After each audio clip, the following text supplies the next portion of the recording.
Thank you very much. That's a wonderful introduction, and I appreciate that so much. It's really an honor to be here, and I'm glad that we've been able to do the Real Truth About Health this year as an online event.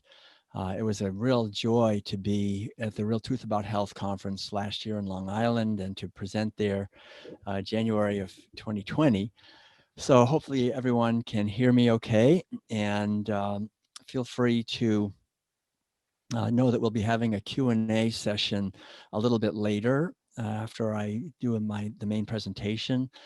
You can also say any questions you may have or comments in the chat, and I'll get to that hopefully later. But anyway, I'd like to dive right in. And so the main idea here with this lecture is food as medicine, and to try to go more deeply into understanding the essence of what health actually is, the real truth about health, and to expand our idea of health beyond simply our physical health, because I think that's what we usually think of. We think of, I want to be healthy, and that's important. There's no question that our physical health is important for us as human beings on this planet, for ourselves and for others, to be effective, to be happy. Remember what Albert Schweitzer said. He said, the key to happiness is good health and a short memory. And both of these are important. The good health, to have energy in the morning and to wake up and to be able to fulfill our functions that we love to do, really requires us to be someone who takes responsibility for our health. And a short memory, of course, refers to being in the present moment, which is really connects to the second part of my talk today, which is Zen and the art of healthy living. I think the Zen tradition, which is a tradition within the Buddhist tradition, which is a tradition within the world spiritual wisdom traditions, as part of the human heritage that we all share, is a tremendous reservoir of wisdom that we can tune into. The Zen tradition has the Japanese word shojin. Shojin is an ancient word that means to eat a plant-based diet for ethical reasons. And so it actually goes much older than the word vegan, even though veganism is a wonderful English word, but and in some ways it's broader than shojin, but it's again a reminder that veganism is not some newfangled hippie idea. It's actually an ancient wisdom tradition that goes back thousands of years. I remember when I was a Zen Buddhist monk in Korea back in the 1980s, I was in a monastery there, and I realized that they had been practicing what we would call vegan living for about 750 years, since I think it was the 1100s or somewhere around there. And so there was no meat, no dairy, no eggs, no wool, no silk, no leather, no killing of animals or mosquitoes even. You just tried to live a life of kindness and respect for other expressions of life. So I would love to be able to share about the broader meaning of health. That's the basic idea, that health is not merely our physical health. Our physical health is important, but there are other dimensions of health. So I'm going to go ahead, I think, and just talk a little bit about these. And I'm going to do a short PowerPoint presentation just at the beginning. And so I'll go ahead and do that now, and hopefully it won't take too long. So to just set this up. And so the main idea is that our physical health is connected to all other dimensions of health. And let's see here if I can get this thing going.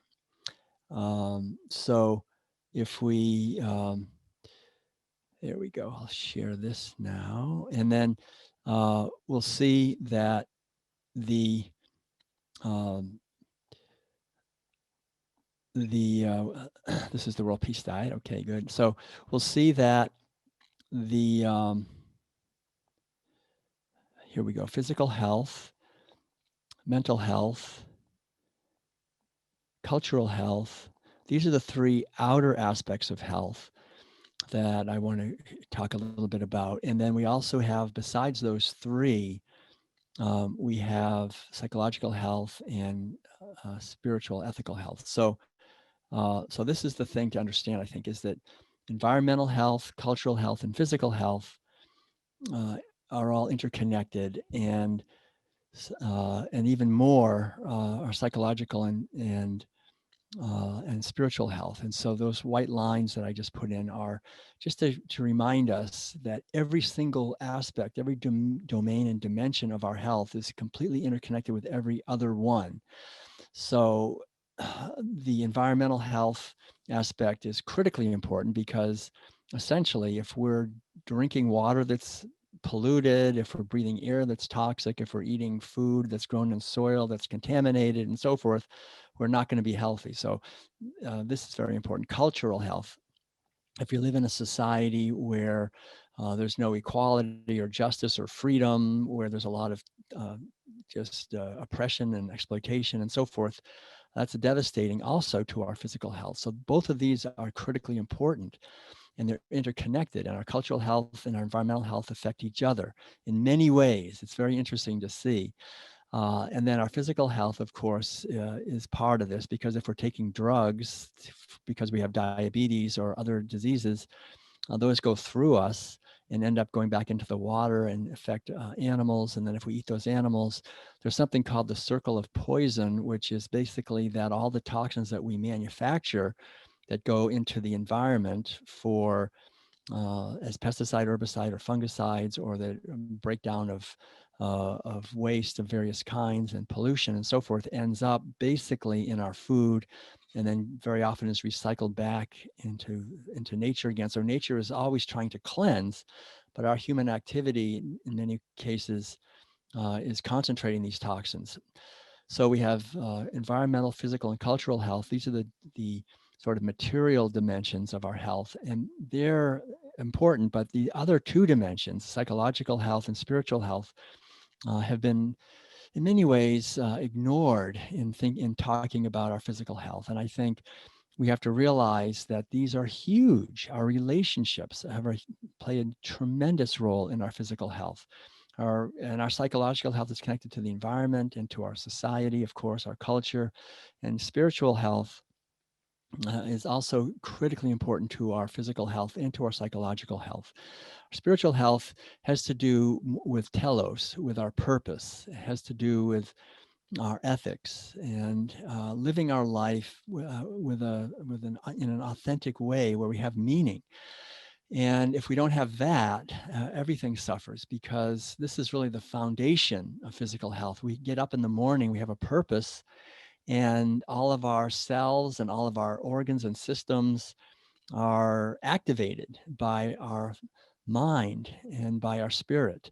And the mind that is resonating with, and our emotions that are resonating with the purpose that we have for our life, which is a purpose that is hopefully something that is authentically meaningful for us, that's transcendent in the sense that it helps to connect us to the bigger picture, and that we're here to bring a blessing to the world and to bring our own unique blessing and to be creative and to contribute.